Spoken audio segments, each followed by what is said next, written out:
Teman-teman, selamat berjumpa lagi di channel Cak Motivator. Dan kali ini, seperti yang saya janjikan di video sebelumnya, sesudah saya memaparkan informasi tentang bagaimana cara memasarkan jungle jagung giling di pasar lokal, khususnya kepada peternak, maka berikutnya saya akan berbagi informasi tentang bagaimana jalur ekspor ya. Meskipun jalur ekspor jungle giling ini ya tentu saja akan terasa berat bagi orang-orang tertentu, tapi tidak juga untuk orang yang sudah punya kapasitas memang bisnis ya. Tentu akan menjadi hal yang sangat menantang karena memang pangsa pasarnya beda. Nah, teman-teman, yang perlu dipersiapkan supaya tidak salah paham, maka Anda yang belum melihat video tentang bagaimana cara menjual jungle jagung giling di pasar lokal atau pada peternak, maka Anda terlebih dulu lihat videonya yang sebelumnya, yaitu jungle jagung giling memasarkan di pasar lokal. Nah, videonya ada di deskripsi ya, silakan Anda cari di situ. Di situ juga banyak tersedia berbagai bisnis yang bisa Anda manfaatkan. Oke, sebelum kita lanjutkan lagi untuk berbagi informasi atau memaparkan bagaimana jalur ekspor ini bisa dilakukan, Anda yang baru saja bergabung di channel Cak Motivator, jangan lupa subscribe terlebih dahulu, kemudian tekan tombol loncengnya supaya Anda akan mendapatkan notifikasi paling awal ketika channel Cak Motivator ini melakukan update informasi atau update video. Jangan lupa juga like, kemudian share ke teman-teman Anda.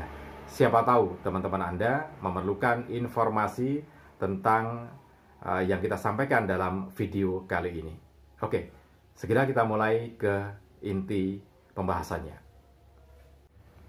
Baik teman-teman, kita mulai pembahasannya tentang bagaimana jalur ekspor jungle jagung giling ini ya.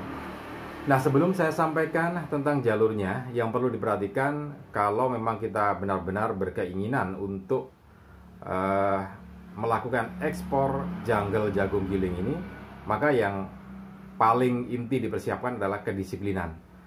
Kedisiplinan cukup tinggi ya, diantaranya kedisiplinan menjaga kuantitas dan kualitas. Kualitas itu artinya berkaitan dengan bagaimana spek yang diberikan oleh pengimpor itu tetap kita jalankan. Misalkan warna jungle jagung gilingnya harus putih, bersih gitu ya. Kemudian juga kekeringan, tingkat kadar airnya sesuai dengan spek yang diberikan di sana. Kemudian juga tentang besaran tepung yang kita kirimkan, karena kan ada ketentuannya ya. Nah, itu semua harus dijaga benar-benar supaya kita tidak dikomplain. Karena kalau sudah dikomplain, kemudian barang di retur, ini kerugian yang sangat besar gitu ya. Nah, nanti saya akan cerita juga bagaimana kesulitan para pengekspor ini atau kendala para pengekspor ini menjaga kualitas dan kuantitas itu.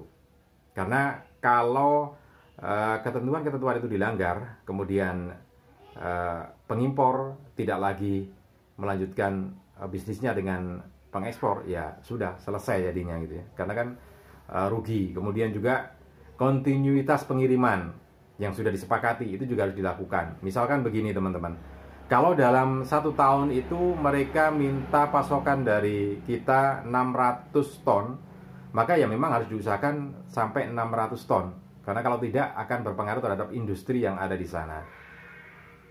Jungle jagung giling, atau kalau dalam bahasa Jepangnya disebut corn kobu, sebetulnya itu kan corn cob meal gitu ya. Cuman karena orang Jepang tidak bisa huruf mati di belakang, corn cob nggak bisa, akhirnya corn kobu. Sama aja sebetulnya ya, jungle jagung giling. Nah, kalau kemudian kita suplainya tersendat, ya otomatis industri di sana juga akan mengalami ketersendatan. Dan mereka tidak mau seperti itu, sehingga mintanya lancar dan kontinu ya, terus menerus.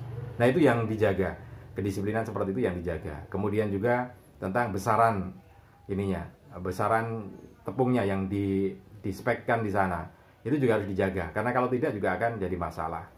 Oke, itu tentang kedisiplinannya. Sekarang kita masuk ke bagaimana jalur ekspor itu bisa didapatkan gitu ya. Paling tidak ada 2 cara untuk mendapatkan jalur ekspor itu ya. Yang pertama dulu kita kupas bagaimana jalur pertama untuk ekspor jungle jagung giling. teman-teman, jalur yang pertama ini tentu saja harus banyak banyak kekuatan ya, kekuatan untuk melakukan ekspor.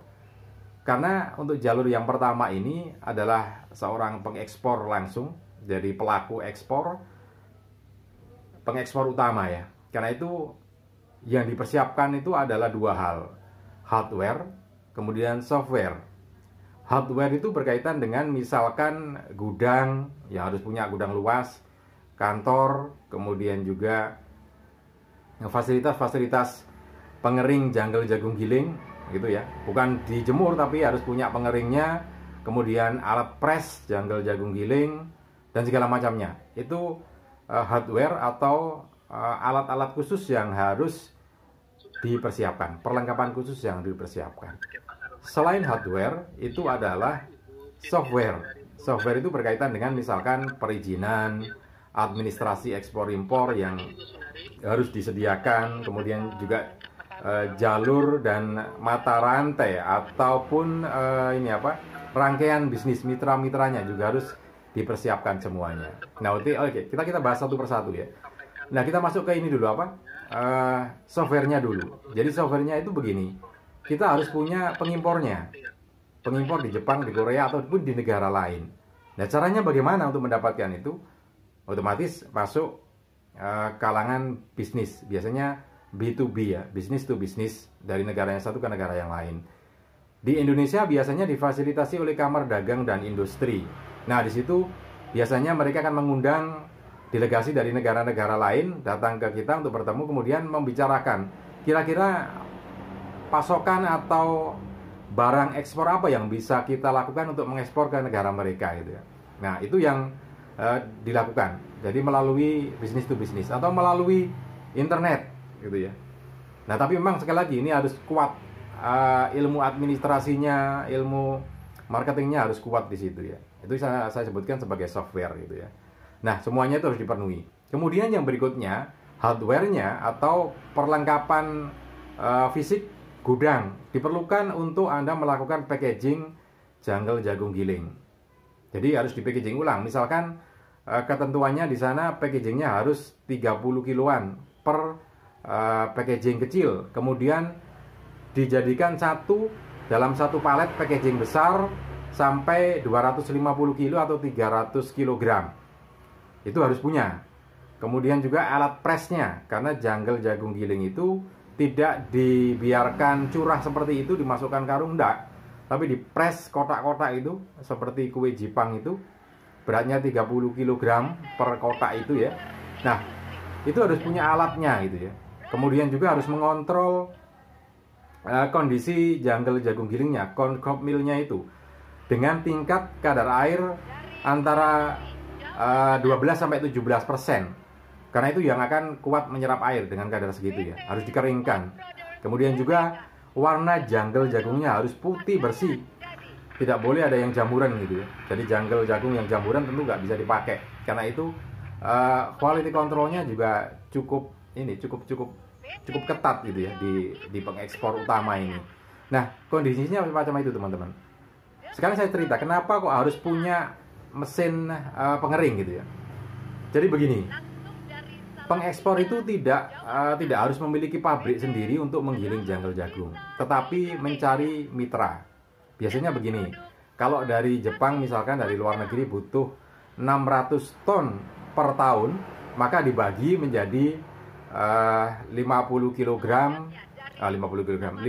ton per bulannya, atau kalau ditingkatkan lagi per triwulan gitu ya pengirimannya, maka dibagi di situ. Nah, itu tidak boleh telat, harus tepat waktu. Nah, masalahnya begini biasanya, dari pengekspor membagi pada pabrik-pabrik kecil. Jadi pengekspor ini tidak menggiling sendiri, tapi kepada mitra-mitra itu, mitra penggiling itu ya. Nah, di mitra penggiling itulah kemudian disetor ke pengekspor. Nah, masalahnya biasanya yang terjadi, kadang-kadang ada para mitra itu yang tidak disiplin, sehingga janggal jagungnya misalkan kadar airnya masih cukup tinggi. Nah, kan repot. Sudah masuk ke gudang pengekspor, tapi kadar airnya masih sangat tinggi, sehingga mau tidak mau pengekspor ini harus melakukan pengeringan lagi pakai mesin, tidak bisa pakai matahari ya, akan terlalu riskan, resiko sekali. Jadi tergantung cuaca itu nanti. Karena itu harus punya mesin giling, mesin pengering, dan itu juga biaya jadinya kan gitu. Nah ini yang software-software yang dilakukan itu seperti itu, sehingga nanti ketika diproses, di packaging, semuanya persis speknya seperti yang diinginkan, sehingga tinggal mengirim saja. Nah itu proses yang ada di pengekspor. Kalau dibilang cukup berat, ya berat bagi orang-orang tertentu yang memang awam terhadap software ekspor impor gitu ya. Tentu berat, tapi untuk mereka ya biasa. Baik teman-teman, itu jalur yang pertama. Sekarang kita ke jalur ekspor yang kedua. Jadi kalau jalur ekspor yang kedua ini sebetulnya bukan langsung kita melakukan ekspor ke negara tujuan, tetapi kita menjadi sub ya. Karena di awal tadi saya sebutkan bahwa seorang pengekspor langsung itu harus memiliki software administrasi yang cukup kuat. Maksudnya dia harus punya channel untuk mendapatkan pesanan atau impor itu ya. Di antaranya channel B2B, jadi dagang bisnis to bisnis melalui Kadin dan segala macamnya, dan lembaga-lembaga yang lainnya. Nah bagaimana mereka yang tidak punya? Ya jadi ngesub, jadi mitranya. Jadi pengekspor itu tidak menggiling sendiri, tetapi punya mitra dari ya 10 sampai 20 bahkan lebih, tidak ada masalah gitu ya. Nah kita yang tidak punya ilmu ini tidak punya ilmu atau tidak punya software untuk kita yang tidak punya software untuk ekspor impor itu ya bisa jadi mitra gitu ya. Nah sama saja nanti kan kita melakukan penyetoran janggal jagung giling ke pengekspor itu. Nah ini lebih mudah, Anda tinggal produksi saja. Nah caranya tetap harus mengikuti aturan-aturan yang ada ya. Misalkan kedisiplinannya tetap harus sama dengan yang dimiliki oleh para pengekspor. Hardware-nya juga harus ada. Hardware-nya misalkan mesin penggiling janggal jagung itu paling tidak harus punya dua dengan kapasitas satu hari itu adalah 1.200 kg untuk dua mesin ya. Jadi dua mesin itu sehari harus menghasilkan 1.200 kg janggal jagung giling kering. Ingat, janggal jagung giling kering. Nah, seharinya 1.200, kemudian Senin, Selasa, Rabu, Kamis, Jumat. Itu kalau di total dengan sehari 1.200 kg maka jadi 6 ton. Nah, ketika sudah jadi 6 ton janggal giling kering, maka Sabtunya dikirim ke pengekspor sehingga jumlahnya 6 ton. Setiap minggu harus seperti itu untuk mensupport pengekspor supaya bisa tetap disiplin dan continue dalam mengirim janggal jagung giling ini ke negeri pengimpor itu ya. Nah, itu yang perlu disiapkan. Kemudian harus punya 4 pekerja minimal. 4 pekerja itu ya satu mesinnya dipegang oleh 2 orang ya. Jadi harus disiplin mereka, karena kalau tidak akan bereset jumlah yang didapatkan. Artinya begini, kalau satu minggu harus dapat 6 ton, maka memang harus dipastikan bahwa satu harinya dapat 1.200 kg.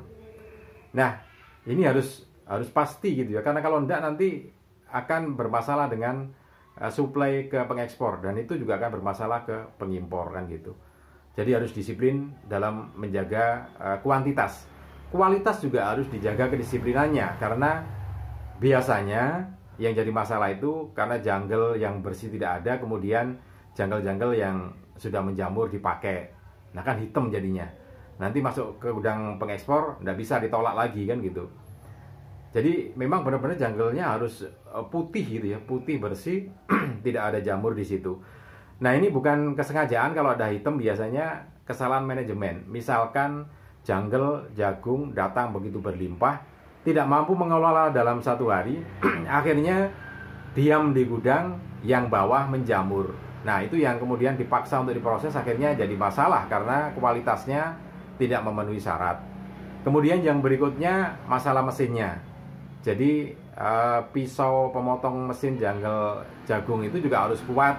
Kemudian saringan atau sarangannya juga harus kuat, karena kalau tidak nanti besaran yang diisyaratkan oleh pengimpor juga tidak tercapai. Misalkan besaran yang paling besar dari biji jungle jagung giling itu adalah 8 mm. Kalau kemudian sarangannya jebol, maka akan lebih besar dari itu. Dan kalau lebih besar dari itu nggak bisa dipakai. Harus di-reject, harus dikembalikan. Nah, ini beberapa catatan tentang bagaimana menjadi pengekspor jungle jagung giling ya. Ada 2 cara yang bisa dilakukan. Oke, itu mudah-mudahan bisa dimanfaatkan untuk Anda. Salam dan sukses selalu untuk Anda.